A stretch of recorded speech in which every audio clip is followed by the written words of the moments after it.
আমি দেশের বাইরে যাব না, দেশের বাইরে আমার কোনো কিছু নেই। এই দেশই আমার সবকিছু, এই দেশের মাটি ও মানুষই আমার সবকিছু। কাজে আমি দেশের বাইরে যাব না। আমি শুধু দলের নির্দিষ্ট নেত্রী নই, আমি সারা বাংলাদেশের নেত্রী। আপনারা জানেন তিনি দীর্ঘদিন এভারকেয়ার হাসপাতালে চিকিৎসাধীন ছিলেন। গতকাল তিনি 6টা ইন্তেকাল করেন, ভোর 6টায় ইন্তেকাল করেন। আমি দেশনেত্রী বেগম খালেদা জিয়াকে খুব ভালোবাসি। আমি তার মতন বড় হতে চাই, উনার মতন হতে পারবো, কিন্তু উনি একজনই, কিন্তু আমি চেষ্টা করব উনার মতন হওয়ার। আমি দেশনেত্রী বেগম খালেদা জিয়ার মতো সেজে এসেছি, কারণ উনার অসংখ্য সন্তানদের মনে আমি সাহস যোগাতে। দেশনেত্রী বেগম খালেদা জিয়া তারেক রহমান চাচুর সাথে আমি দেখা হয়েছে। তারেক রহমান চাচুর কতটা কষ্ট হচ্ছে তা সেই জানে, তার কতটা কষ্ট হচ্ছে।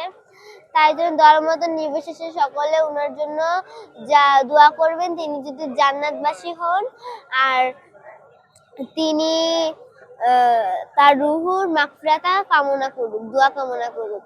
আমি দেশের বাইরে যাব না, দেশের বাইরে আমার কোনো কিছু নেই। এই দেশই আমার সবকিছু, এই দেশের মাটি ও মানুষই আমার সবকিছু।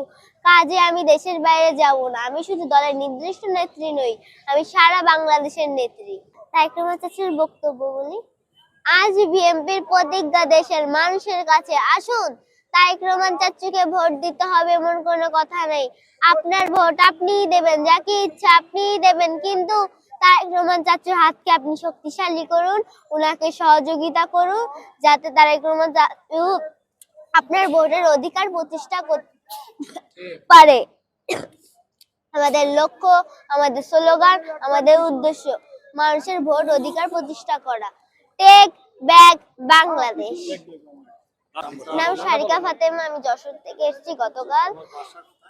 আমার বাসা যশোরে। যশোর থেকে আসছো এখানে? গতকাল মানে কালকে আমরা এভারকেয়ারও দেখেছি তোমাকে, আজকে এখানে আসছো, মানে যশোর থেকে সরাসরি আসছো?